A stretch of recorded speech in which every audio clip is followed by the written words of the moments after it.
This week we'll be discussing alternative methods of hard surface modeling, including edge creasing, face-weighted normals, and using rounded corner shading. Next we'll be rendering our models in Maya with Arnold. We'll do some basic scene setup and lighting, assign various materials to our model, set up a turntable and adjust some final settings for rendering. Then we'll send our models over to Keyshot, where we'll do some additional lighting and material setup, create a basic turntable setup, and render. Let's get started. Now that we've completed our models using subdivision modeling, I wanted to go over some alternative methods for getting basically edge fillets on geometry. So here I have this kind of sample piece. It's got this rounded cylinder kind of coming out of the top and these cubes on the sides, and then I have some cubes kind of going in and a cylinder poking in on the bottom. And right now this is a combination of soft and hard edges. You can see the soft edges appearing as dotted lines and the hard edges appearing as solid lines. Now what we've gone over in this class is using subdivision modeling, which you can see I've done here. So we have supporting edge loops around basically every hard edge of this initial piece, and you can see with our smooth preview on the results that we're getting. Now the reason we learn subdivision modeling is this is going to always yield the best results in terms of hard surface modeling. Having the control of the edge fillets with these supporting edges is just the best way of kind of defining what this topology does. And what's kind of cool is if you have these supporting edges around here and here, you no longer need this edge in the center. So if I go on smooth preview and actually delete this edge, you'll notice that the topology changes, but the appearance of the fillets doesn't change. So there are a couple other methods of hard surface modeling I want to go over. The first is using creases. So if I grab this and duplicate it, and let's just move it over here. Since I have my hard and soft edges already kind of defined, what I can actually do is go to edge mode, grab all these edges, go to select use constraints, all in next, hard. And now you can see I've got all the hard edges that I would want to have a fillet on. So I'm going to just close and reset this. It's important to close and reset that because if I had that constraint on and I tried to select a softened edge, it wouldn't let me select it. And sometimes if you're not paying attention, that might kind of screw you up. So under mesh tools up here is a crease tool. And essentially what you do is you have your edges selected, you middle mouse and drag, and now you can see all these edges have gotten kind of this hard line.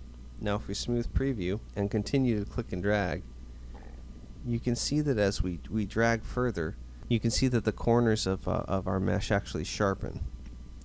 So now we're getting something that's kind of in the same ballpark as this. But what I don't like about the crease edge tool is that it's very imprecise, and if I wanted to add a crease edge to this center edge here, it'd be very difficult for me to find the exact crease value that I used before. So what I like to use when I'm using creases is the crease set editor. Now you notice I'm in Maya 2016, which I'll explain in a few minutes. And the crease set editor in 2016 lives under relationship editors, crease sets.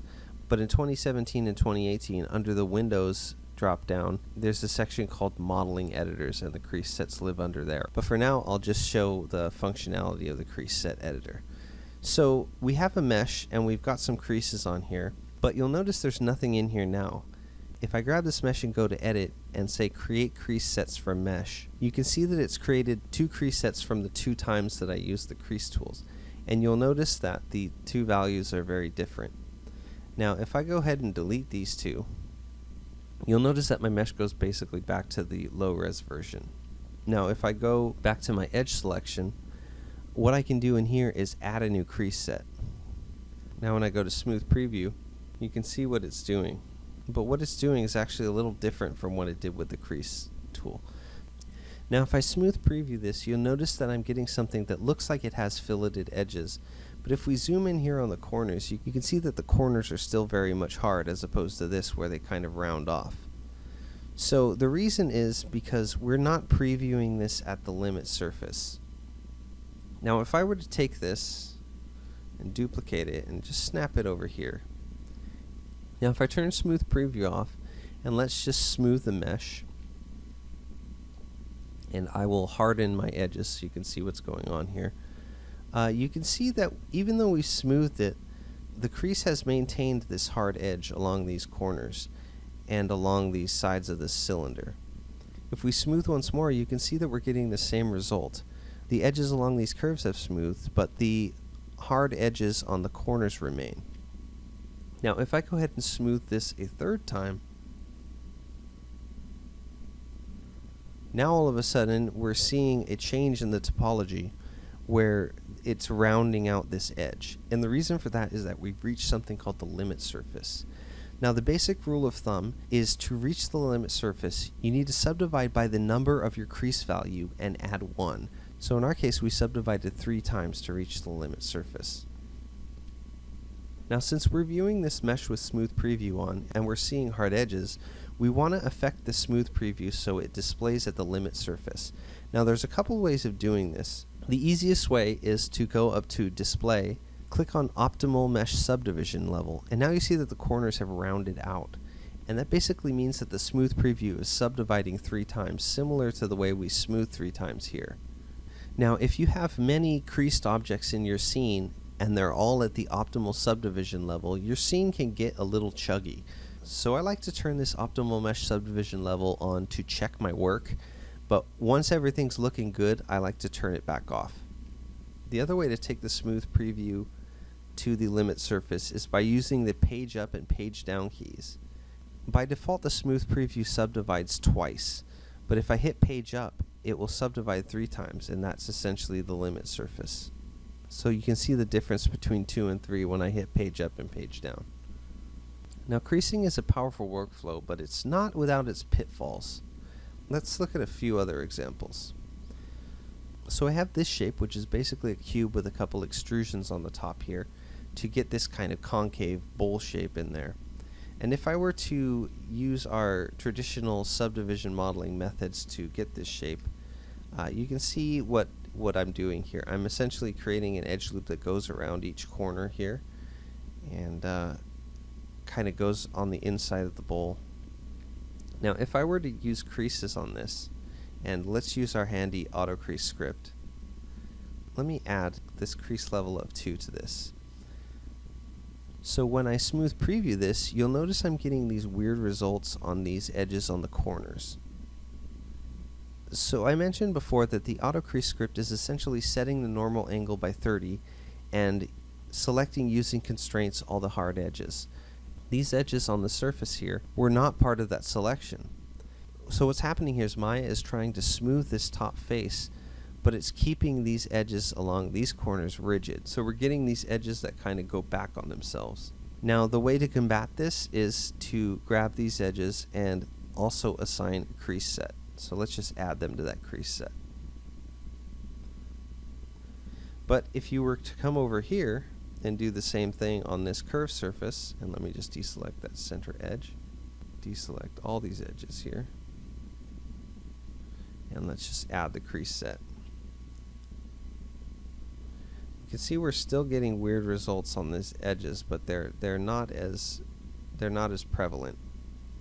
Now if we were to add creases to these edges here, and let's just go to optimal, you can see that we're getting the shape we want, but we're also getting these kind of hard edges on the corners. But the best way to combat this problem of having creased edges on the corners is to have topology like this, where if we auto crease this, and let me just deselect these edges and then add these crease values to it, you can see that the crease edges no longer meet with these diagonal edges, but rather these edges that kind of go across the topology. And that's kind of the difference between modeling with creases and modeling with supporting edges. Supporting edges, we're going to want to define this corner with these supporting edges, but with creases it's almost better to have the corners defined by these 2 edges. So let me hit auto crease again and add our crease value. Let's go optimal mesh subdivision level and hit 3. And now you can see what we're getting here.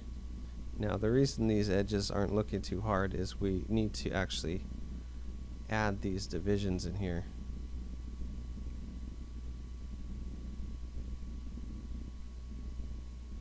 Let me just do that really quickly. Now, I'm not a big fan of using creases, and here's why.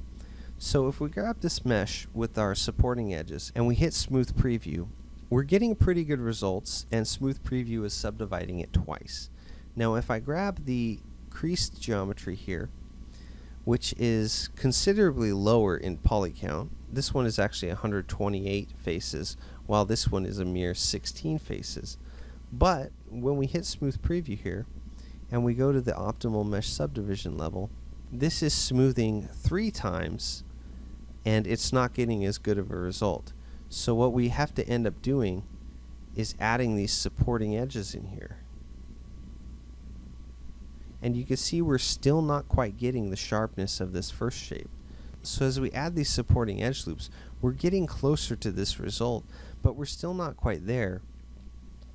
And we're subdividing this mesh 3 times versus the 2 times we're subdividing this mesh. Now if we look up here at the poly count, you can see that this mesh has 5,122 verts in it, whereas this one only has 2,018 verts. Now what we could do is increase the crease level on this to 3, and now we're getting closer results, but you can also see that our edges are hard again because we're not at the limit surface. So if I smooth one more time to get to the limit surface, this is looking pretty good. But if we look at the poly count, it's 20,000 polys, whereas this one is still only 2,000. So creasing is kind of a quick way to get fillets on your model, and your models will have lower topology when they're unsmoothed, but it's hard for me to believe they're more efficient when I attempt to get the same results as subdivision modeling, and the poly count is literally 10 times higher. So the next alternative technique I want to talk about is face-weighted normals. Now to help with this process, I'm going to actually use a script called AMT Normals LT that I'll be providing with the lesson. So if I duplicate this piece and just sort of move it over here, and I've actually made a shelf button for this script, so let me just pop that open. You'll see this little GUI shows up. Now this tool actually has some cool functionality to it. You can toggle on vertex normal display, you could toggle on face normal display, you can select soft edges, and you can also select hard edges. But there are a couple ways to actually create the face weighted normals. You could actually go to the bevel tool, and let me set this offset as fraction to off, and let me set this to 0.025. Now you'll see if I turn on the vertex normals, you'll notice with this beveled edge that I actually have that each vertice actually has 2 normals sticking off of it. Now if I hit this weight face normals, you can see that those 2 normals become 1. And the reason these are called face weighted normals is that the vertex normals now favor the normals of these top faces. Now you can see that at a distance that we're getting that similar kind of fillet to what we had here. So this technique is more widely used in games, but it is kind of a neat trick. Say you had a piece that was very small on your model and it just needed to kind of have the appearance. Say you had a piece that was very small on your model and it just kind of had to have the appearance of having fillets. This might be a good trick to use. Now the annoying thing about this tool is if I select my hard edges and I do a bevel, and then in this bevel I turn off offset as fraction and set the offset to something like, something like 0.01. And now I grab this and hit weight face normals, you notice that it has changed the thickness of the bevel. And essentially what it has done here is it's gone back and it's turned offset as fraction back on. So if I turn that back off, now I'm getting my offset of 0.01 back, and I'm getting the face weighted normals effect. Now where this method starts to fall apart is on cylinders shapes like this. So I'm going to actually go back in time for a minute, back to before my bevel, And I'll just, I'm going to delete these edges for the moment. And I'll just add some, I'm just going to add some spans to this cylinder, basically. So I'll grab all these edges that are on flat faces here.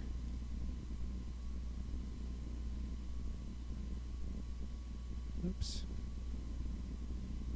And now I'm going to shift right click and go to edit edge flow. And that should have rounded them out a bit more. And it hasn't done the best job, so I'm going to actually use my scale to kind of get them in the right shape. And now what I will do is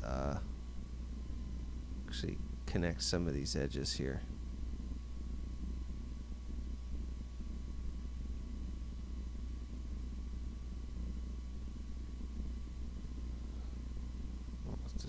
So now if I select my hard edges and do another bevel, and then I weight the face normals, and now let me go back to this bevel and change my settings here. Turn off offset as fraction, and let's set the offset to 0.025.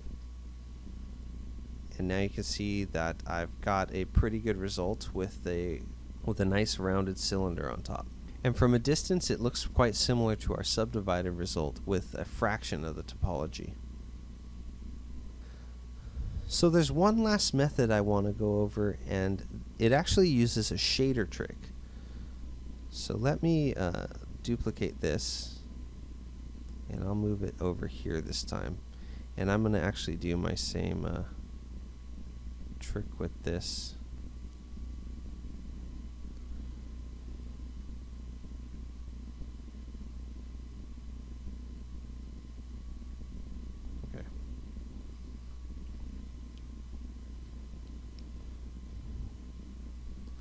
So for this piece, I'm going to add it. I'm going to create a new material, and I'll just do a blend. And I'll go ahead and exit my AMT normal plugin. Let me just delete history, and I'll go to this blend. And for this to work, I'm going to want to make sure that mental ray is loaded. So let me load Maya to MR, and I'm going to create a node under bump mapping. And the particular node I want to use is under mental ray, under textures. And it's this MIA round corners. So let me just click that. Now you won't see a difference here, but if I go to round corners and let me set the radius to 0.025, which is the same radius that we were using on all these other shapes, and you won't see this in the viewport, so what we're going to want to do is render it. And I'll open up my render settings and change it to mental ray. Before I hit render, I'm going to want to turn reflectivity down, because mental ray will render with reflections.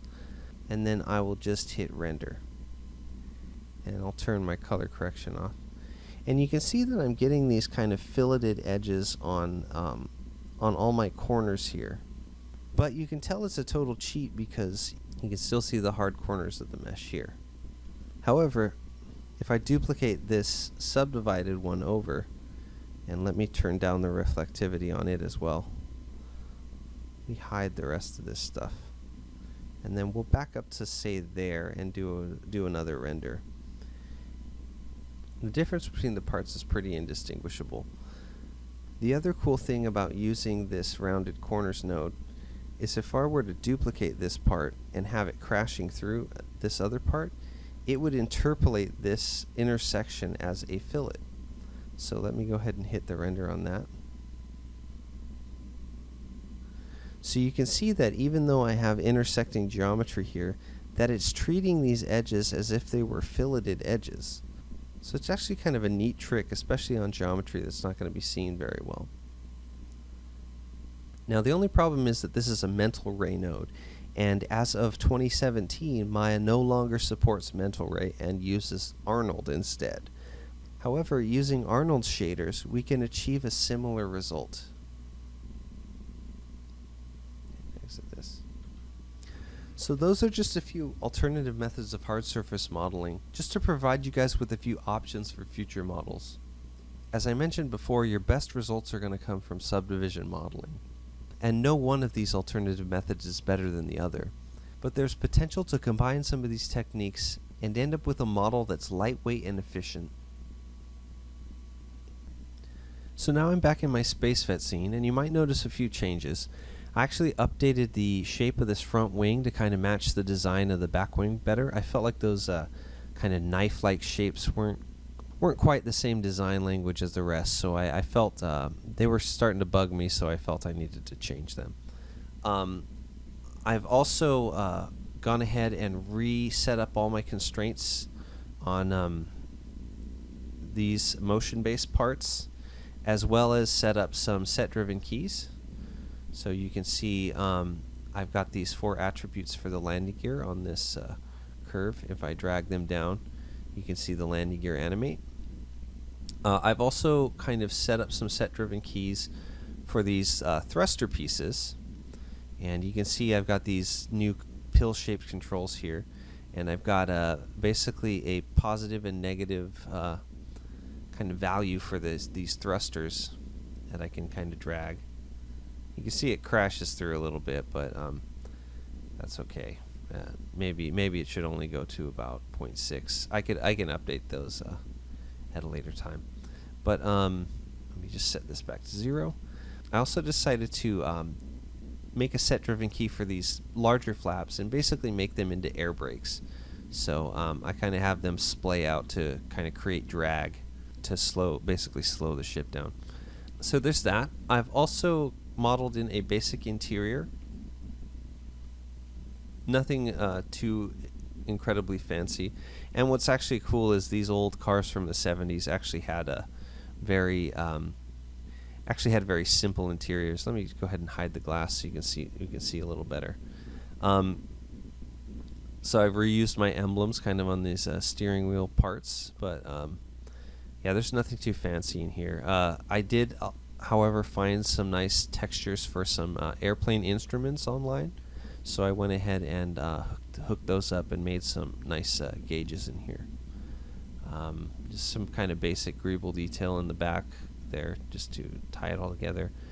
Pretty simple. I didn't spend a whole lot of time doing this, but it'll kind of be nice to have that in there when we start to render. So let me make sure that's the values are all good on that and on here as well. Okay. Okay, so now I have my space vet scene and I'm ready to do some rendering in Arnold. You'll notice that a lot of my shaders are different, and basically what I've done is reassigned all my various materials. Open up the Hypershade, Rendering Editor's Hypershade. I've basically replaced all my materials with these AI standard surface shaders. So how I did that was I just went up to something like the body material here, select the objects with material, and you'll see that all my body panels are selected. And now over here, if I right click, assign new material, go over to Arnold shader, and create an AI standard surface. And now I'll call this car paint. AISS. So now if I go ahead and delete unused nodes, you'll see that my body mat has disappeared. So now that I have these Arnold materials and everything, I can really get the most out of my Arnold rendering. I've also created this sort of ground plane. So if I turn that on, you can see that we've got this this ground plane that we're sitting on here. If I go to the render view in Arnold, and I hit this red arrow, which essentially starts the rendering process, you'll see that down in the corner it's indicating that it's rendering, but everything's black in here. And the reason for that is that there's no lighting in the scene. Now you can use Maya's standard lights in Arnold. For example, if I create a directional light here, you can see I automatically get a result. I can sort of move this around and get some decent lighting results in here. You'll notice that this this sort of IPR mode is actually doing some progressive refinement, which means as you move it, you get some real-time feedback, but over time it'll keep refining this render. You'll also notice in your render view that if you use your normal Maya navigation, you can kind of pan around the image and zoom in and out. If you hit F, it'll frame it back up. If you hit 1:1, it'll go 1:1 mode, which I'm already pretty much at 1:1. But the awesome thing is, if you go up here to Window and you turn on 3D manipulation, now you can actually tumble around your model in the render view, which is an awesome feature if you're trying to find that perfect camera angle. Now, we've got this Maya directional light in here, but to really get the most out of Arnold, it's best to use Arnold lights. And there are a couple of options here. The first thing I'll do is just delete this Maya light, and then I'll come over here to the Arnold menu, and I'll create a sky dome light. And you'll see that the sky dome, it basically creates this sphere that it lights the scene with. And you get this really even lighting over everything, because it's essentially, if you look in here, it's just like a white dome. Now you can pipe some HDRI images into this. For example, if I grab this sky dome light, go to the attribute editor here, and go to color, if I map a file to this, and then let's go find, I have these HDRI images that I downloaded off the internet. Let's just go with, go by name. Let's just go with Studio 001 small, and you'll see there's kind of these two spotlights in this kind of darker void, and then overall a pretty bright room. So if I go ahead and turn that on, we can kind of visualize what it looks like in this viewer. It kind of looks like we're meant to be looking at this from the side view, kind of like this. You can see we're getting some somewhat decent results here, but to be honest, I like to have a little bit more control over my lighting, so I think I'm going to actually delete this sky dome light and place some lights by hand. The other light that is really cool in Arnold is the physical sky. If I go ahead and create that, you can see we immediately get this outdoor look. But if we look around, you can see that it actually creates a sky dome. And what's awesome is as you change the elevation, it actually does a pretty good representation of what the sky is actually going to look like. And I believe there's even a sun disk. And you can actually see the disk of the sun up there. As you change the elevation, you can see the shadow moving, and as you get closer to 90 degrees, which is straight from above, you can see that we get this kind of high noon look. Now, everything looks a little bit darker, so what I'm going to do is actually increase the intensity to maybe something like 2. And now you can see we're getting a render that's a little bit brighter now. Azimuth actually changes the angle of the sun. You won't see it too well with the elevation at 90, but if I drag this down to 30 and we sort of move this around, you can see that we're moving the sun around in the scene, which is kind of cool. You can also change the sky tint and the sun tint.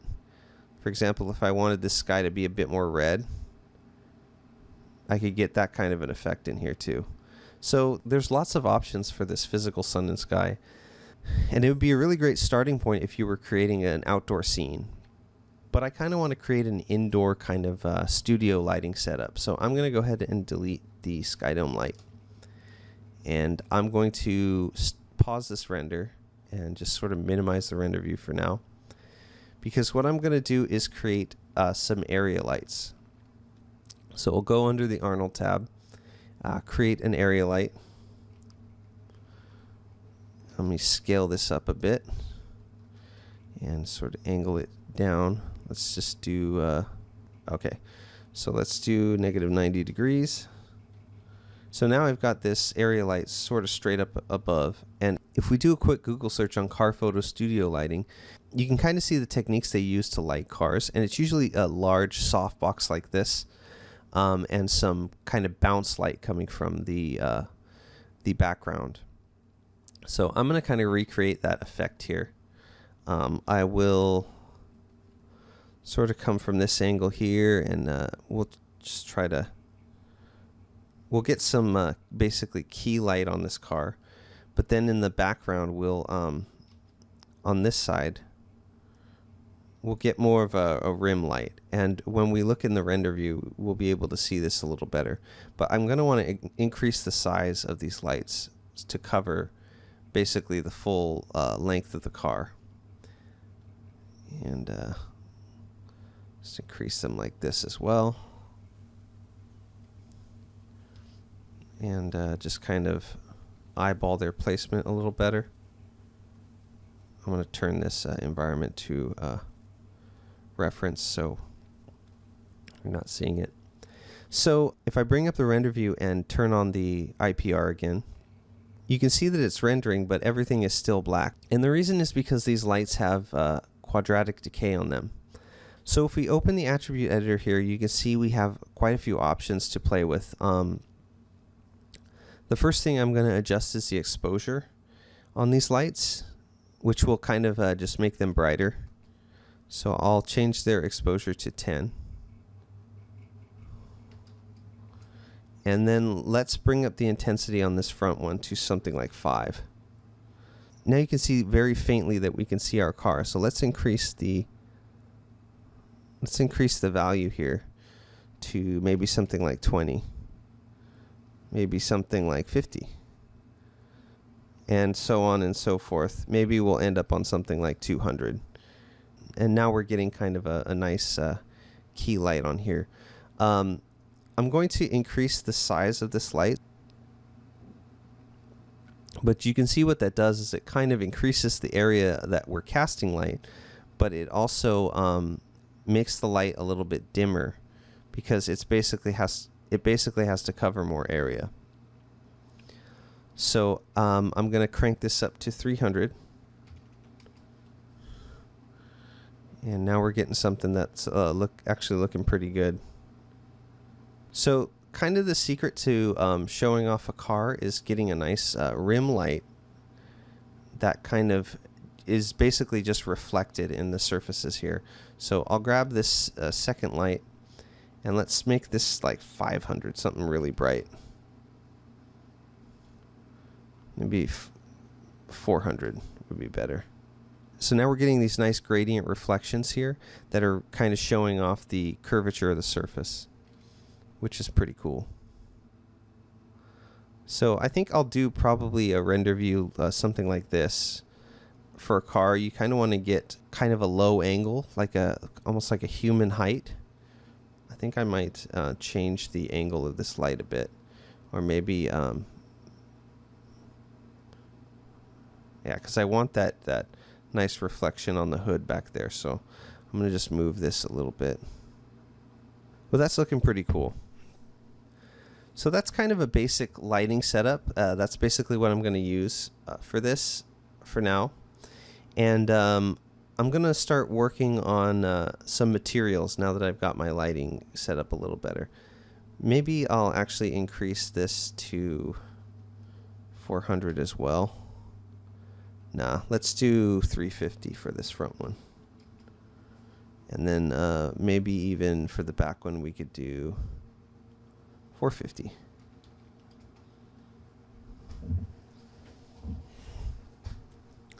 So that's looking pretty cool. I think I'm happy with the lighting, and I'll start playing with some of these materials. So now that I got my lighting looking good, I'm going to go in and mess with some of the materials. If I select this car paint, which is essentially the body here, you can see that we have several options here. We're mostly going to be focusing on base and specular. We will do a little bit of transmission, which is like opacity for things like glass. We won't do much with subsurface. That would be more if you had something like skin or like something like jade that has kind of that subsurface look. Coat would be like would basically be like a clear coat for a car, which we're not really going to mess with too much.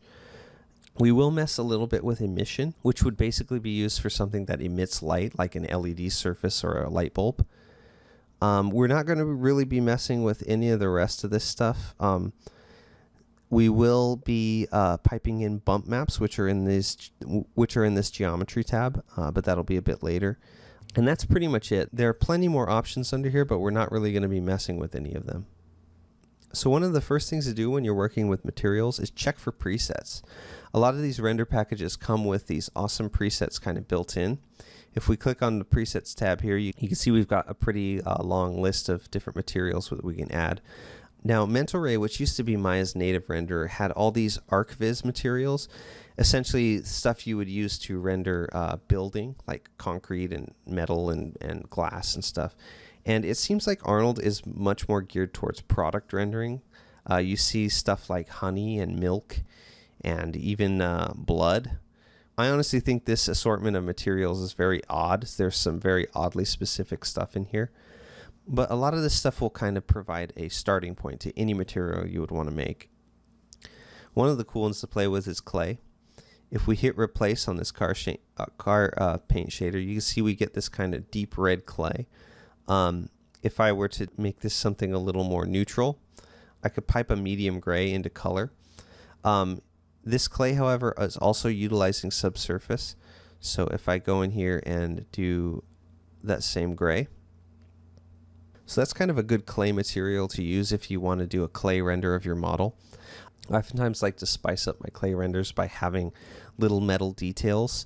For example, I might have all the bolts be brushed metal, and I might have the glass be actual glass, so you could kind of show off your clay render. But since this is my car body, I'm going to actually use the car paint preset. And if I just go ahead and hit replace here, you can see that the subsurface weight has turned off, so we can go ahead and close that. And we're getting this kind of nice sort of blue color. And I actually really like this color. I think I'm going to leave it. But these materials are sort of pre-dialed to look good. So we're already getting a result that looks like car paint. So the next three materials on my list here are the emblem materials. So if I zoom in on this emblem on the side here, which is kind of a good candidate because it has all four of the emblem materials, it can start to play around with this. Since these emblems are usually made with enamel paints, I'm going to use the car paint shader again. We'll just change the color. So if I go to this, go to my presets, go to car paint and hit replace, you can see this area here has turned the same blue from the preset. However, this is supposed to be red. So I'm going to just go in here and I'll click on this red, and I think I'll change the value to something like 0.8 just to kind of give it a deeper color. And unfortunately, the lighting on this particular emblem isn't super great. We could probably see better results on the hood one. But since these emblems are essentially flat, we're not going to see too much variation on here. But look at that. That's already looking like a cool car render. So anyway, let's move on to this emblem. Oh, let's do this emblem black. So I'm going to go to car paint again, replace, and I'm going to desaturate this and put it to 0.2. I don't like to go below 0.2 when I'm doing stuff that's black. I find that anything lower than that tends to look automatically CG, like a CG black. The same with white. I don't like to go above 0.8 or 0.9 for white. So it's just kind of a rule of thumb that I use when I'm creating kind of shaders or textures or something. But just thought I'd throw that out there. Now I'll skip ahead to the emblem white. I'll go ahead and do the car paint preset again, and I will desaturate this, and I'll put it at 0.9. And you can see that it's barely changed, and that's because the default material that we had on it was already white. So now for the emblem silver, I actually want this to be metallic. So I'm going to actually use brushed metal for this, and I'll just hit replace. So that actually looks pretty cool. I think that I want it to be a little lighter, a little more silver. So I'm just going to bump up the color a little bit to make it a little more kind of silver metallic. So pretty much the difference between the typical car paint material and something that's metal is this metalness. You can see that when I drag that down, it kind of goes to a kind of default gray. If I drag this metalness up, it kind of becomes metallic. This would be something to consider if you're doing textures for this, that this metalness might be a map that you would need. So I'm going to skip ahead to the glass material, which is essentially our window here. If I go ahead and go to the preset for glass and hit replace, you can see we're getting this kind of dark tinted look. And you can see through to the other side of the car, but anything behind this glass has gone to solid black. And the reason for that is that there's an attribute on the mesh for glass pieces that we need to turn on. So I'm going to minimize the hypershade for a moment and just select this window. And if we go to our windshield shape in the attribute editor, drop down Arnold and uncheck opaque. Now you can see that we have our interior inside. Now let me just go ahead and grab the other windows on the side here and make sure that that option is unchecked for both of them. So that looks pretty cool, but I think I'm going to want more of a tint to this glass, and how I affect that is under the transmission, which is essentially Arnold's terminology for opacity. If I go ahead and drag the color of the transmission down, you can see that we're getting these sort of dark tinted windows. And actually maybe I want just a twinge of blue in there,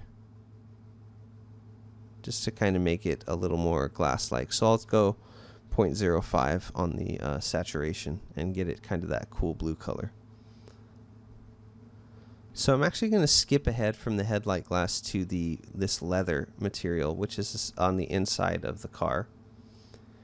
And to get a really good look at this, I'm going to actually hide the glass. So I'll go to my channel box, and I have a layer created for the glass. So I'll go ahead and hide that. And now we can kind of look at what's going on in this interior.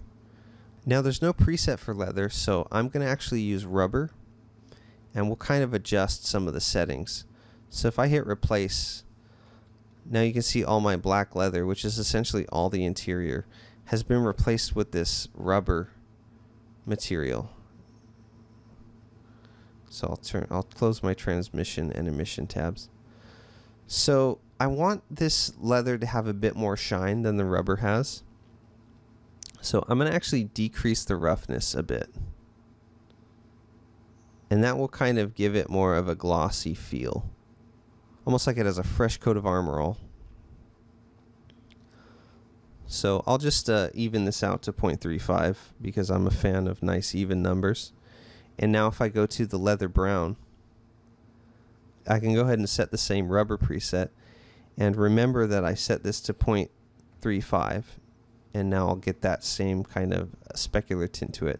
Except this time I'm going to change the color to more of a warm kind of brown color. So maybe something like this. And you can see that with Arnold, you kind of have to go a little brighter than you might expect to get this. And I think I want more reds in here, so I'm going to lean a little bit more towards the red side. So probably something like that I'll be happy with.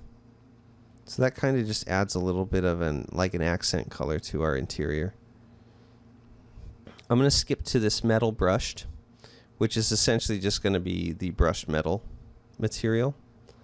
So I'll just go to my preset, brushed metal, replace. You can see stuff like the mirrors now have this material. I've also gone around the model and selected some things like bolts that will get this material. So you can see these bolts here and these hinges here. Having these little pings of metal on your the rest of your model, it's kind of a good way to just add visual interest to your model overall. So you can see that I've got things like the headlights and these bolts on this cap here. All got the brushed metal. Now I've also have this metal thrust, which is essentially the sort of turkey feathers on here. I'm going to use that same brushed metal, but I'm going to change up the color a little bit. It defaults to this medium gray. I actually want to give it a bit of a blue tint, so I'm going to just put in a little of the blue, and I'll make this just a tiny bit brighter, so it kind of stands out as like a different sort of metal on those thruster parts.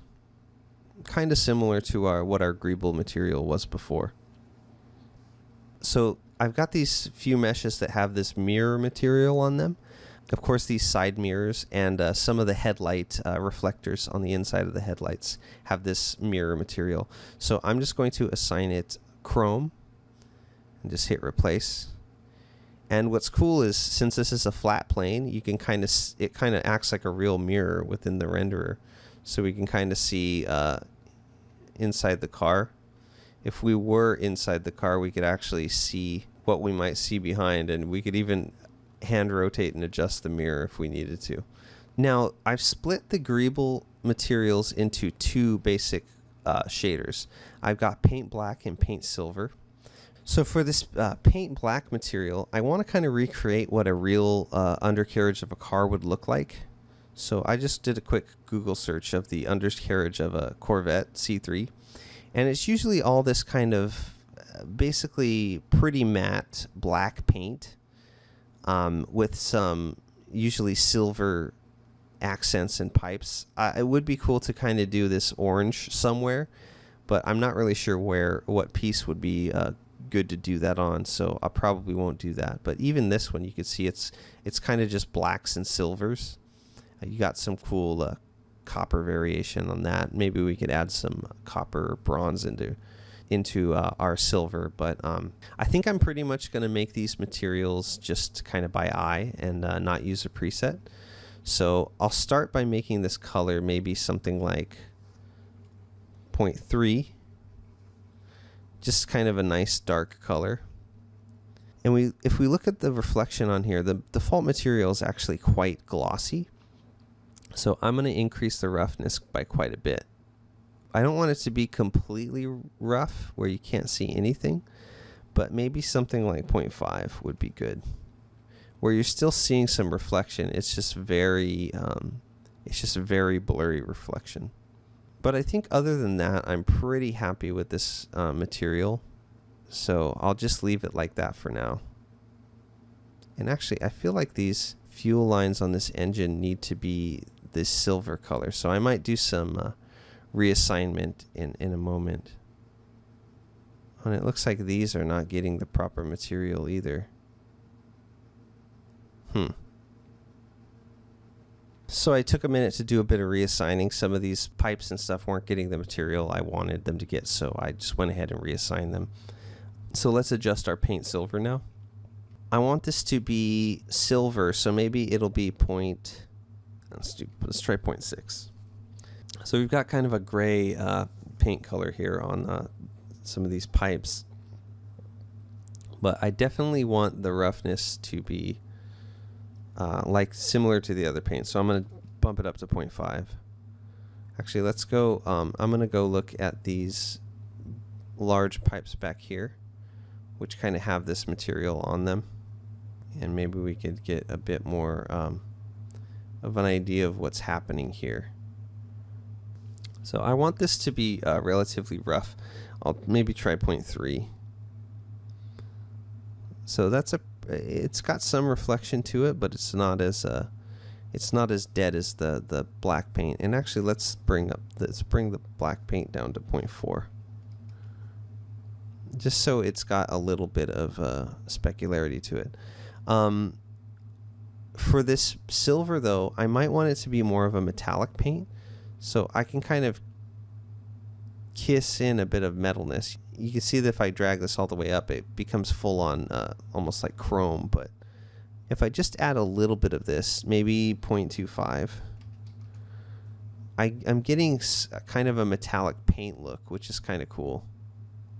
So it looks like it's basically been spray painted with metallic silver paint, which is kind of a neat look.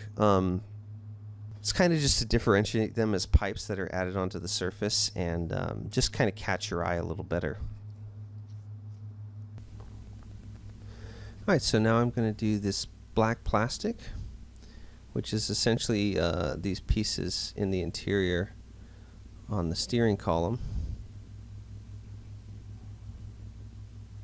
So I'm just going to use the preset of plastic and hit replace. So now you see it does this bright blue plastic, which why would you ever want that color? But if I go ahead and desaturate this, and let's put it to 0.2, you can see that it's black, but there's still like a bluish tint to it, and that's because this plastic preset uses subsurface color. So if I just open this color up and match that same color, now we're getting kind of a black plastic look. So onto the black rubber, I'll just use the rubber preset, and I'll pretty much use it as is. So now I'm going to work on this wood material. Now unfortunately there's no preset for wood, but I'm just going to kind of freestyle on it. For the color, I actually have this tileable wood texture that I've downloaded, and it's simple, just from a Google search, just kind of a wood grain texture. And now if I map it on here, you can see it pretty well, but it's the wood grain is actually a little crazy.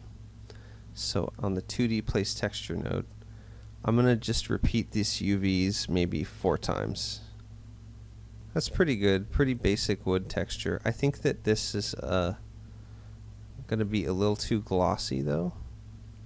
I think I am going to take this wood material and just increase the roughness just a little bit. So I do want it to kind of have the appearance that it's got some kind of a lacquer over it, or some kind of a clear coat over it. So that'll be fine. I do want to now change the color of the brown leather to match this wood a little better. What's cool is I can actually click on this seat in the render view, and now you can see that my materials are all up here. And now what I can do is just grab this color. I can use the eyedropper tool to get a nice wood color. So now you can see this is really dark, so I'm going to have to just lighten it up. Maybe it needs a bit more saturation. Just kind of want to do the squint test of these two colors matching. And it seems like this needs to be a bit more reddish. So I'll pull it more towards the red side, darken it up just a bit. So that's looking pretty close. Probably just close enough. So that's fine for now. Now I basically have some gauges that I want to map into here. So I'm going to first set this preset to the glass preset. So I'll just hit replace there, and you'll see that there's it just turns black. But under emission, I'm going to add in a file in the color, and in that file it's going to be this twin image, which is basically an image of some aircraft gauges that I found, as well as this shifter gauge here. So if I go ahead and open that, if I click in the viewer on this piece, it will select the material, and I can now bring up the emissive weight, and now you can see that these gauges kind of appear, and they glow, which is kind of cool. You can see that there's the sort of shifter indicator down there as well. So that's pretty much it for the interior parts.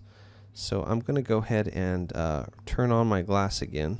So now if I come around here, you can kind of see the gauges are on in there, which is kind of cool. The last shaders I need to hook up are the headlights and taillights, which each have 2 shaders. Our outer layer of glass actually has glass, but you can't see it because the inner layer is still the standard material. So I'm going to go ahead and grab the glass bump, and we will assign the glass preset. And now you can see all the way through to our reflector in here and our bulb. But we want to map our bump map to the inner lens. So I'll go down here to the geometry tab, and then I'll just create a file for the bump map. And for the bump value, I'll just pipe in our headlight bump. Now you can see we've got our headlights inside there. Now I have a material for the bulbs, which is this light bulb material, and I'm going to just use the preset of incandescent bulb and just hit replace. Now I don't really like the color on here, so I'm going to make it a little more neutral. I'll just turn the saturation to 0.1. Actually, let's go lower than that. Let's go to 0.05. So now we've got our headlights in there. Let's do the tail lights now. So notice that the backup light on the tail lights actually already has this headlight bump on it, and that's because it's already assigned to that shader. But if we go to the tail light glass, and I'm going to actually do a frosted glass on this. So I'll hit replace. So the frosted glass is very much like the normal glass, except it's got the roughness turned all the way up and the scatter turned all the way up. I'm going to bring that roughness back down because I do want some sharp reflections on here because it is going to be glass. I'm going to change this transmission color to red, and maybe like a darker red actually. And so that's pretty good. I'm pretty happy with that. Let's start with this one now, and we'll assign the frosted glass as well. So now you can see we're seeing through to the tail light there. I'm going to bring the roughness down again, and I'll change this color to this red color also. And now what I can do is under geometry down here, add my bump map. So I'll go File, and once again I will just map. This is bump A, which uses tail light bump 1. And now you can see I've got my tail light bump going on inside there. So let's do the same for this other tail light. We'll go with frosted glass. Replace, turn the roughness down, replace the color here. And then under bump mapping, create a file. And then map it to tail light 2. And that's going to be it for our tail light setup. So the last thing we need to do is our engine glow. And basically I already have it kind of set up. If I expand this a bit, clean up this graph area, and if I just map this node here, you can see that I've got the ramp that we created before piped into emission color. The reason it's not really showing up here is that I have not turned on the emission. So if I increase this weight here, you can see now that our engine glow is on inside of the render view. So that's pretty much it in terms of material setup. The last thing I need to do is create the rounded corner shader for some of my polygonal geometry back here. So I'll zoom in on this area. Now before you set this up, you're going to want to make sure that all your polygonal geometry has a different shader than your subdivided geometry. This trick will make your subdivided geometry look really weird. So what I've done is made duplicates of the paint black and brushed metal shaders that make up my greeble parts, and I've put the suffix RC on them to indicate that they have rounded corners. The rounded corner shader is actually a little bit tricky to set up. It's not as simple as the mental ray version where you just attach the node to the bump map. I'm going to turn on the render here. Actually, I'll pause the render for now. I'll start with the paint black RC material. Clean up this graph, and I will graph that material here. Now what I want to do is go to this Arnold tab, go to Texture, and create an AI curvature node. And we'll need a couple of these, but I'm going to show you really quickly what this is doing. If I plug this out color into the base color here, and we go ahead and hit the render view, you can see that it's essentially created this white line on all the convex surfaces of our polygonal objects. And what we can do is sort of use this to drive the bump map to kind of create the fillet around these corners. So this is probably a little too tight. I'm going to increase the samples first of all, and I will change the radius to probably 0.5. Might even go as far as 1. And I'm going to change this bias. I found that the number that works for me for this bias is 0.25. And then the multiply value I changed to 2.5. That kind of gets the nice gradient across the surface and makes sure that the corner is completely pushed down in the bump map. Now the way bump maps work is everything that's black gets pushed down and everything that's white gets raised up. So this isn't exactly what we want for this.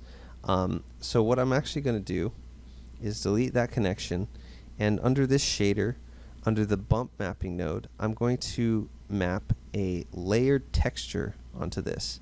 So I'll create this layered texture, and I'll just go ahead and move this out here like this. And for the time being, I'm going to map the out color to the base color here, and we'll be able to see what's going on. Right now it's just got this green color. So if I go to this layered texture here, I'm going to create a couple more layers here, and I'm going to actually grab this node and duplicate the shading network, because we're going to want 2 of these, and I'll explain why in a moment. So let's open up these inputs here, and we only need the first 2. I'm going to plug the out color of this second one into the color here, and I'll plug the out color of this one into the color here. So now you can see we've got our AI curvature displaying here. So this first one is set to convex. The second one I want to set to concave. Now for this base layer color, I'm going to set it to medium gray. So it'll be 0.5. And now what I can do is set the blend mode of the top layer to subtract, and set the blend node of the bottom layer to add. Oh, I'm going to detach this bump node for now, because we're getting weird results. So you can see every concave edge where 2 pieces are coming together will get a white line, which will essentially create the illusion of a fillet that kind of joins the 2 surfaces. And on every convex corner, we'll get a line that sort of pushes the surface down. Right, so I'm going to take the out alpha and plug it into the bump value. You see we're getting some kind of funky results in here. It's not looking quite right. And the reason for that is that the bump value on this node is just too high. If we go down to something like 0.1, now we're kind of seeing more of the results we should expect.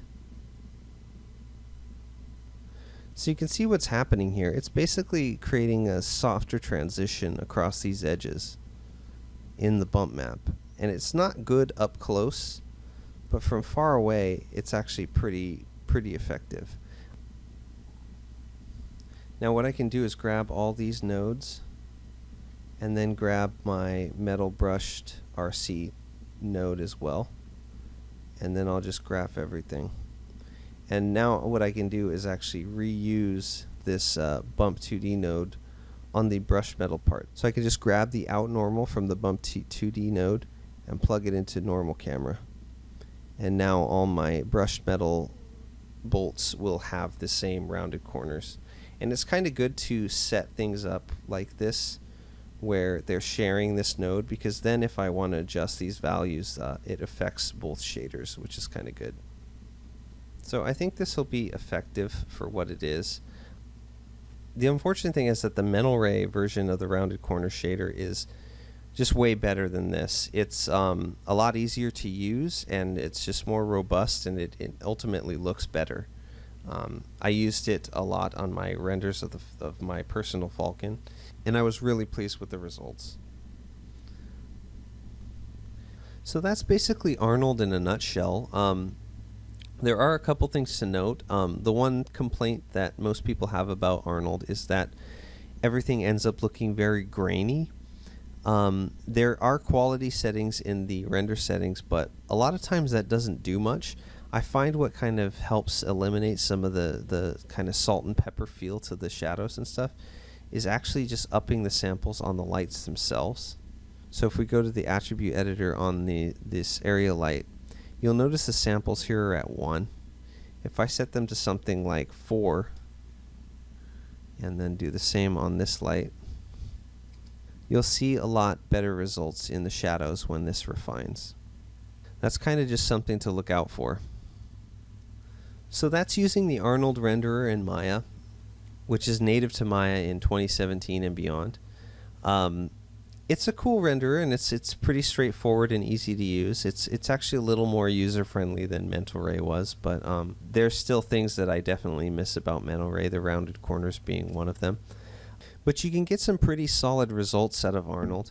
Let me go ahead and change my render settings to basically a higher resolution. Let's do HD. I'll do HD 1080. Let me just sort of reframe this thing. So this is kind of the angle of my concept, but you want to be careful showing your model from this kind of a vantage point, because the second you put it higher than an average human height, you kind of diminish the scale of it and you make it seem a little more toy-like. And that's just kind of the nature of basically our perspective. So usually when I render cars and stuff, I'll do a view like this, but I'll also include a lot of views basically down at human level to really illustrate the scale of it.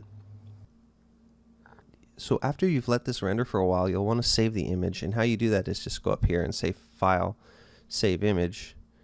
The other thing you might want to do is render out a turntable. In this case, I've basically created a turntable camera, which kind of frames up at the start. My process for doing this is kind of to turn the resolution gate on and then frame up the camera, which you'll see is on the x-axis, but kind of translated up to about 5 feet, which is roughly 150 centimeters, and translated back basically to fit this thing in frame in the side view, and translated back to fit this thing in frame. Then put that camera inside of a group and animate rotate Y from 0 all the way to 360. And then what I usually do is go to the side view here and just adjust my camera so the entire model fits in the side view. And then that way you get a nice turntable action. Now if you wanted to render this sequence out, what you would normally do in Maya is go to this rendering tab and go to render and hit batch render. So if I wanted to render this as a sequence, I could open my render settings here. And for the file name, I want to put this in a folder inside my images directory called turntable or called TT. So I'm going to just type TT/spacevet.arn.tt, and that'll be the basis for my file name. File format I'll leave as JPEG with 100% quality.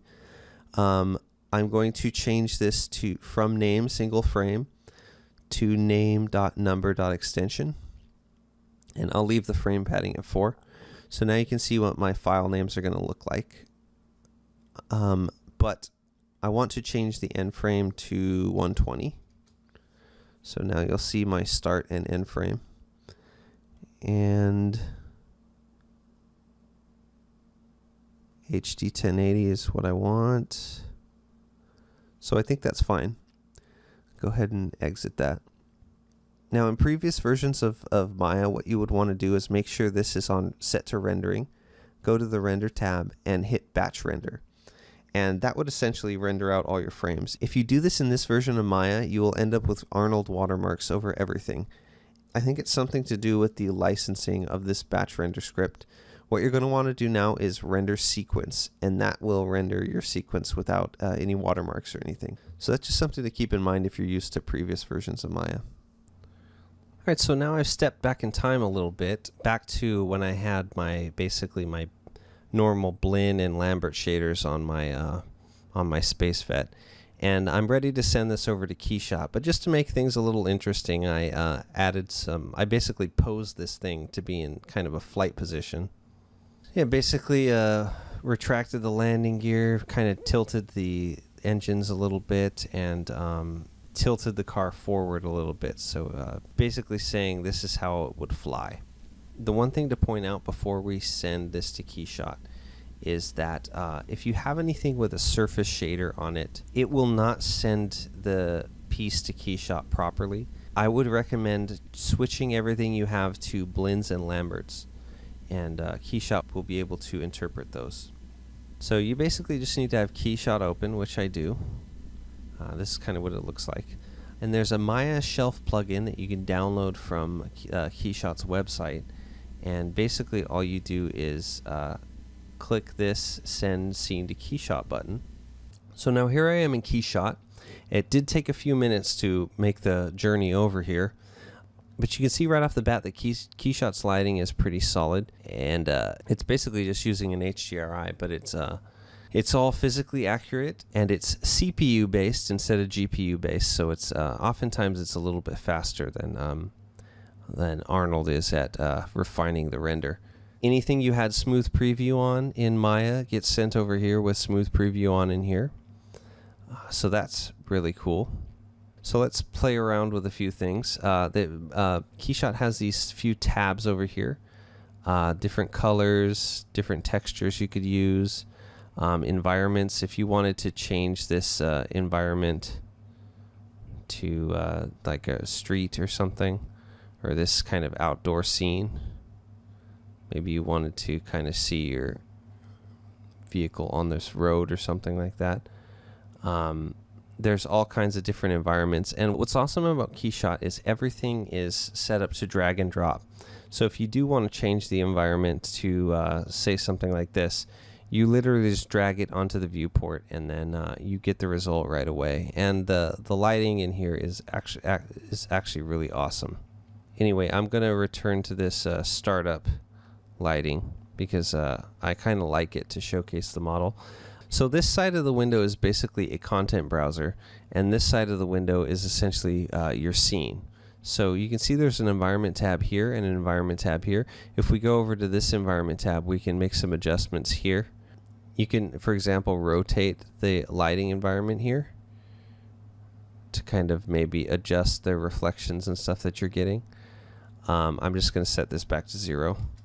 And you can also change the background. You can change it to a solid color. So maybe you just want it white. You can also control the ground, whether the ground has shadows or not. You can also add ground reflections. So you can see mine's kind of far away from the ground, but so the reflection isn't super strong. But if we sort of look at it, you can see the reflection down there. So that's kind of cool. You can also change this color. Sometimes I like to change it to kind of a darker gray. Or even if you change it to black, you can turn on ground reflections, and then you can see your mesh kind of in the ground. But let me change it to like a dark gray. And just hit OK. I'll turn reflections off, though. I don't really like that.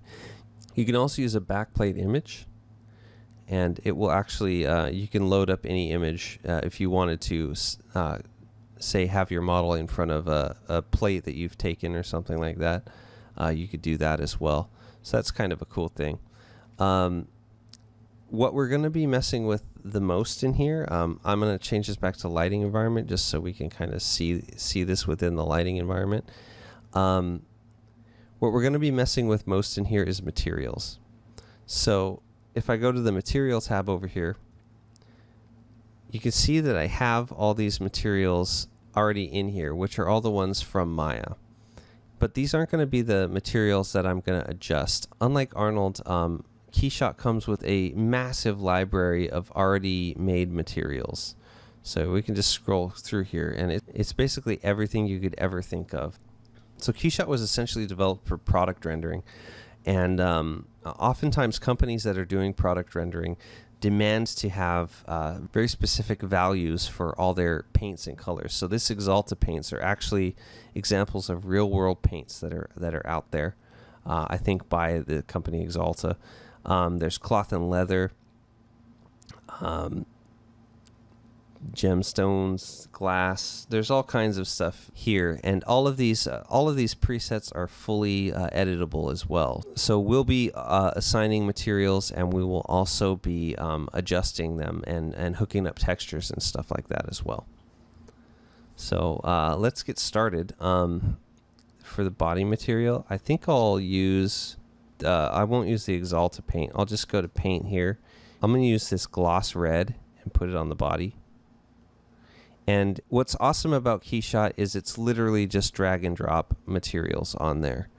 And it's really cool. The one thing that you do have to be careful is now this has basically renamed my body mat into paint gloss. So you just kind of have to remember and keep an eye on things. But it's pretty easy to kind of just visually see stuff in the viewport and hook everything up. So let's just kind of go through and select that stuff. So let's go to glass. Let's do the window. I'll do this glass basic gray for the windshield. You can see that it pops right on, and you can automatically see through it. There's no adjusting anything on the model or anything like that. It kind of just knows what to do automatically. So the other thing you can do in addition to dragging onto the model itself, because sometimes you'll get in a difficult spot. Like for example, if I wanted to drag leather onto these seats, and if I drag and drop now, it'll put that material onto the window meshes. So that's not really what you want to do. But what you can do is come in here and actually drop stuff onto these spheres as well. Let me go back to paint. And then, for example, these emblems, I'll drag this paint gloss onto emblem red as well.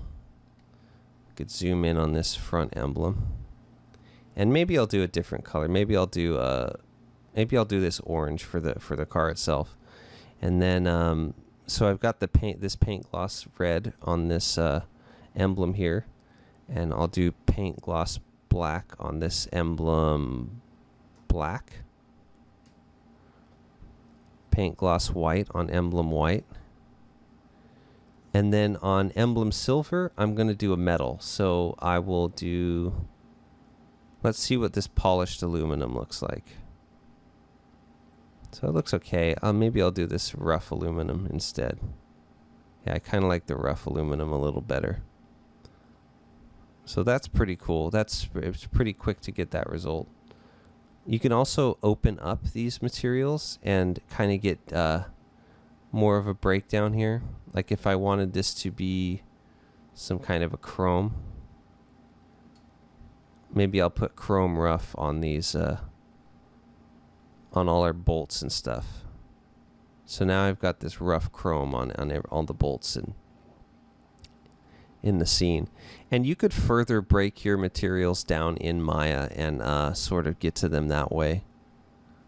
I kind of digging this orange color. It's kind of cool. But yeah, let's continue on. Maybe for the underbody stuff, I go back to, so you can see if I put this black metal onto my greeble material, it's kind of a cool effect. It's a little different than the paint that we did in the other scene, but it's still pretty cool. Let's go back to Chrome, and for the mirror, basically for Chrome in here, let's do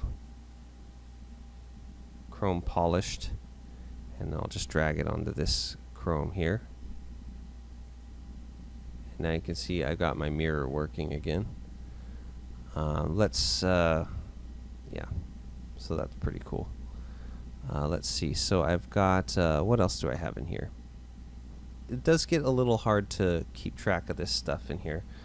But for example, if we go to something like the wood in the interior, and what I can do is go to this scene, and we can actually find, you can actually turn off the visibility of your meshes to work on stuff too. If I go over here to wood, you can see we've got some basic kind of wood grain. So let me put this fine grain wood on here. So that should look pretty cool. I think that it looks at the scene scale as well to assign these sort of textures. So that's pretty neat. Let me go back to my material tab. Let's go to the rubber mat, and if we go to this plastic section and go to rubber, let's see, we've got rubber and tire. I'm just going to use the regular rubber. So now we've got our steering wheel and our floor mats with the rubber texture on there. And now let's do some leather. So if we go up to cloth and leather, we can hit leather here. They even have like this perforated leather if I wanted to do that. I'll just do regular leather black on the black parts. But then for the brown parts, it could be fun to do sort of the perforated look. So I'm going to drag this leather black perforated onto the brown leather. And you can see the kind of perforated leather look here. So you notice if I go to the, if I open up this material, you can see that the texture is mapped to an image. If we go over to textures, and we, you can see that we've got this diffuse, which is kind of just a map. But then if we go down here, we've got this color 1 and color 2. And what we can do is actually adjust the color of this leather. We've got kind of a dark and then a darker color here. So I'm going to do this color first, and we'll do, I'll just pick, and then I'll pick kind of a mid-tone of this this wood texture, and that'll kind of affect that color there. And then I'll hit OK, and then I'll grab this one, and we'll find a darker texture of this kind of brown. And it can be a little tricky. Then if we hit OK, now we've got kind of a brown, and actually it doesn't match the wood quite well. So I'm going to adjust these colors a bit. That's looking a little closer.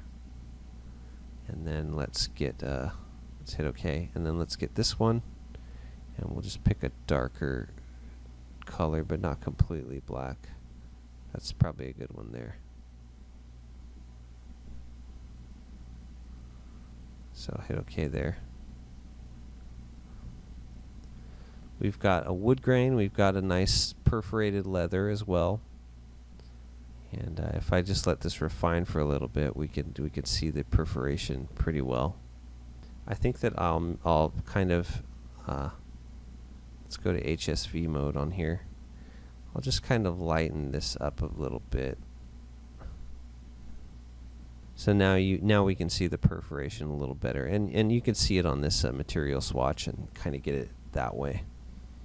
The one thing that I do wish was different is I kind of UV'd these parts to be very horizontal, but the wood grain is now going vertical, which is kind of the opposite of what I want, but that's okay. In the scene, I'm going to turn the glass back on, and now we can kind of see what it's doing with the glass. So let's see what materials I have left. I've got this interior glass. I will do an emissive. So there's actually a light tab here, and we've got some emissive materials. For the LED screen, I'm going to do this emissive cool, and you can see that now my screens are all lit up. Let's load this up though, and I can actually map my image. If I go to source images, I can map this twin image into there. And you can see my image is in there. However, it's not mapping correctly, and that's because the default mapping type on here is box, and I need it to be UV. So size and mapping, you'll see, is set to 0.136. I'm just going to set this to 1. And now it kind of lines up with my texture. So we'll need to remember that when we do some of our other materials as well. Okay, so I've got this black plastic in here as well as part of my interior. I can go over here to plastic, and let me find, I'll do this hard textured black plastic for my black plastic. It's inside the windshield, so but it looks okay. Let's do the engine glow. So under light, let's do emissive warm for the engine glow. So I'll just grab this and I could put it on here. So now you can see my engines are glowing inside, and there's even some light spilling onto the turkey feathers, which is pretty cool. I've got this Greeble Matte 3, which I need to assign a metal to. I'll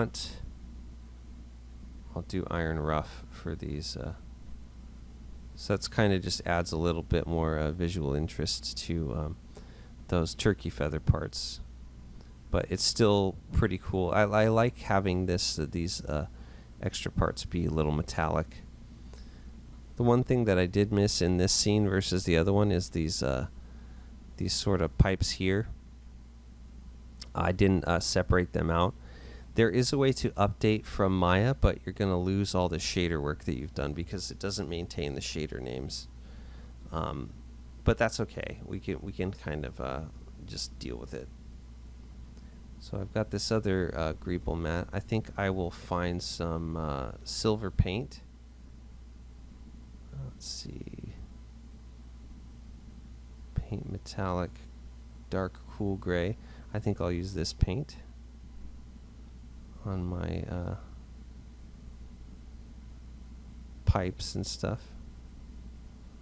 So now you can see we've got this this kind of cool gray metallic paint color coming off of there. And let's see, got my light bulb. Let's do the warm emissive for the light bulb as well. Emissive white, emissive warm, emissive neutral. And I think I will actually change this emissive to a different color. Make it maybe a little more orange. Saturate it a bit more. And I might change the paint color as well, but it's so easy to do in here that it's really not a big deal. Let me drag this emissive warm onto my light bulb. And now my light bulbs, which are inside there, should have the right, should have like an emissive effect. It's a little hard to keep track of what you've done or what you haven't done. Let's go back to glass. I'll just do glass basic on the headlight pieces. So let me do glass basic on HL1. Now if I go to the HL1 bump, which I need to be very careful about, I will add it to here. Okay, so glass basic black 3. Let's go ahead and name this to bump. And then what I can do is go to textures and then go to bump here. And then I can get my headlight bump on there. So I definitely want the mapping to be UV. Now I have to change this back to 1. Okay, so now I'm getting somewhere with this bump. And I think 10 is probably a good height. It's unfortunate that the emissive in the light bulb isn't working quite right, but that's okay. Let's now do the tail lights. I'll grab this glass basic red and just drag it on my tail light 1. So now we're getting that. Make sure that this is bump 1. I'll do the same on there, and let's call this bump 1, and then let's do the same on this one, and we'll call this glass red bump 2. So yes, now we can go to bump 1, go to textures, add the first bump, which is taillight bump 1. Add that in there, and then do the same for this one, textures, and do headlight bump 2, or taillight bump 2 rather. Taillight bump 1 and taillight bump 2. So now we have to change the mapping for both of these.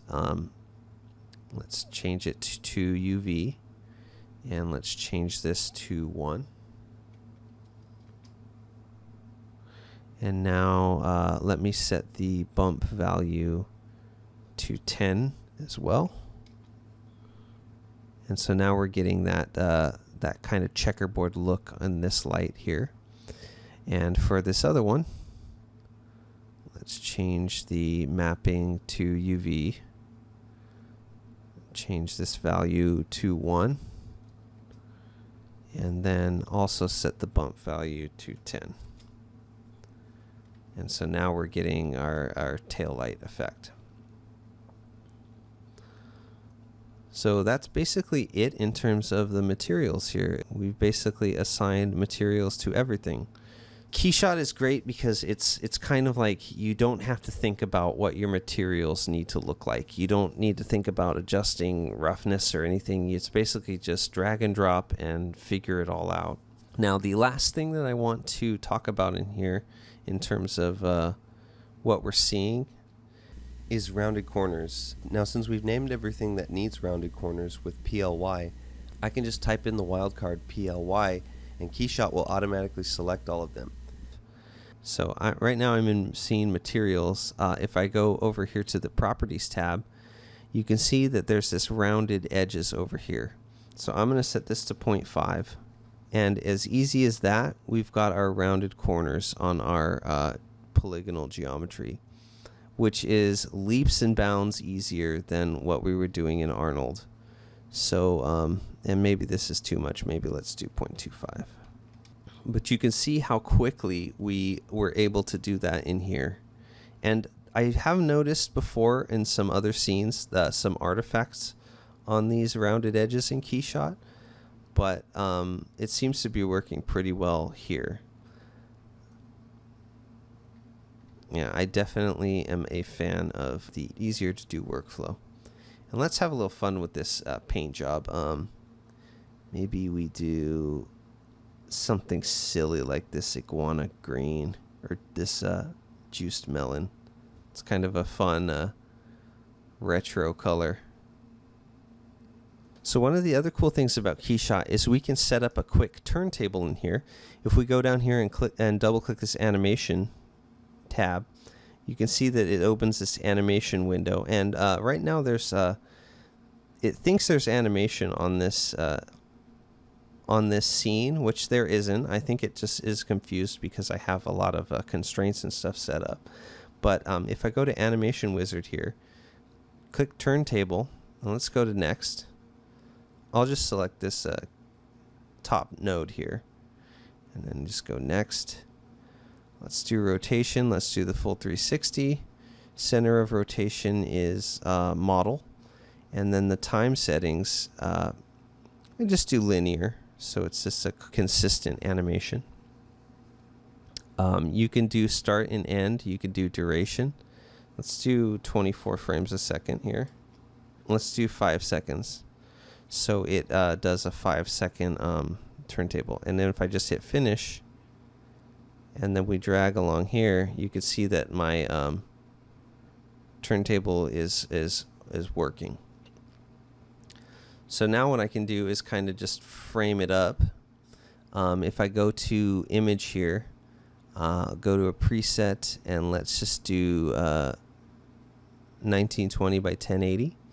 You can see that it will readjust the camera settings. And you can basically have this start on any frame. And now,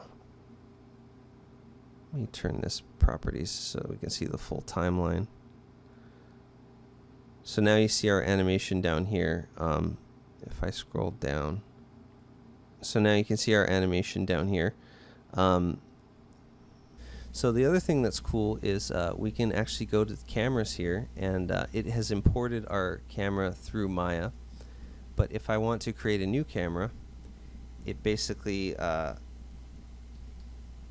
you can basically have this camera. You can set the position and the orientation here. So if I set this to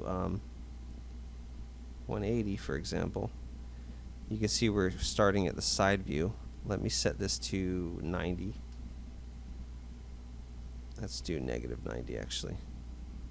And now we're kind of starting at a front view, and we can kind of scrub through the timeline and see what we're getting there. The inclination, we can set this to maybe 0. And now we're seeing more of like a head-on view of this. You can lock the camera here, but if you've adjusted any of these settings, you'll also need to save the camera. You can see there's a little save icon to the left of the camera, or you can save your Keyshot scene. Now that I have something I'm excited about, it's time to render. How I do that is go up here to render and hit render, or Control P. And so if I wanted to do a still image, I could just name this here, name my destination folder. I'll do my resolution 1920 by 1080. The best part about this is Keyshot is constantly refining these renders. But what you could do is go into this option and change this to maximum time. Say I wanted this to render for 1 minute. I could set this to 1 minute and then just hit render. And now you can see this render view come up, and it will just basically refine the image for a full minute. And then when it's done, it will save out the image to disk. It's really kind of awesome to be able to control your renders basically by time. It kind of has helped me to meet deadlines in a way. So now the image is done. And now I can exit this. And if we go to our CGMA Keyshot renders, now you can see my JPEG render here. Where this really comes in handy is when rendering the turntable out. I'm going to exit out of this and go back to my shot cam. And now if I go back to the render view, switch this to animation. I want it to be 1920 by 1080. I want to set a frame range, so I want this to be frame 120 as my last frame. And I'll do video output and turn off frame output, but I'm going to do an MPEG for QuickTime, and I will put this in new folder, turntable. And what's really awesome about this is now I can set the maximum time on here basically per frame or total duration. So say I've set the scene all up and it's lunchtime, I can basically set this total duration to an hour and go eat my lunch, and when I come back I will have a turntable. It might not be the best quality, but it will be something. And that's what I really love about this renderer. So I'm going to render my turntable off camera, but this is just a really awesome setup for rendering. This has come in handy at work many times for me, especially if I know I want to show a turntable in the afternoon. I'll set it up and render it for a couple hours or a few hours, and then I'll have something to show at the end of the day. And it's not like rendering in Maya where I just have to wait until the frame is done rendering. It'll basically cut off the render for every frame. The other thing that's cool in here is that you can set up a queue. So you can basically set up all these options and basically hit add job. It'll add this first job into the queue, and you could basically set up a second camera and add this second job into the queue, and then it will basically render one movie after the other. So you could set up like a whole weekend's worth of renders and let it go, and then when you come back on Monday, it will be done with them, which is really awesome. So that's basically the gist of Keyshot. It's really an amazing program. There is a ton of awesome stuff in here. If you want to learn more about Keyshot, there's definitely resources out there, but I just wanted to kind of show you the basics and get you guys rendering some awesome images and some awesome turntables. So this is my final turntable out of Arnold. I'm overall pretty happy with it, but in retrospect I wish I'd spent more time making sure the lighting looked good from all angles, particularly the front view. I'm not sure exactly how long this render took. I know that it was taking about 4 minutes per frame when I was first checking up on it. But I basically went to bed and let this run overnight, and it was finished when I woke up in the morning. As I mentioned before, I'm overall pretty happy with this render, and I think that Arnold is a good addition to Maya. I definitely have a lot more to learn about Arnold, but it was pretty painless to set up something simple and get a result that I'm happy with. By contrast, this is my render from Keyshot. You might notice that I took some time to work out a few things, like those pipes on the engines and the marker lights on the top wings. This turntable has a bit more noise in it than the Arnold turntable does, but overall I'm pretty happy. There's a lot of benefit to having Arnold available in Maya, but if you have access to Keyshot, I think there's no better way to showcase your model. The setup is minimal, the materials are already dialed, there's just no nonsense, and I love being in control of how long the render's going to take. Incidentally, I let this render go for 6 hours.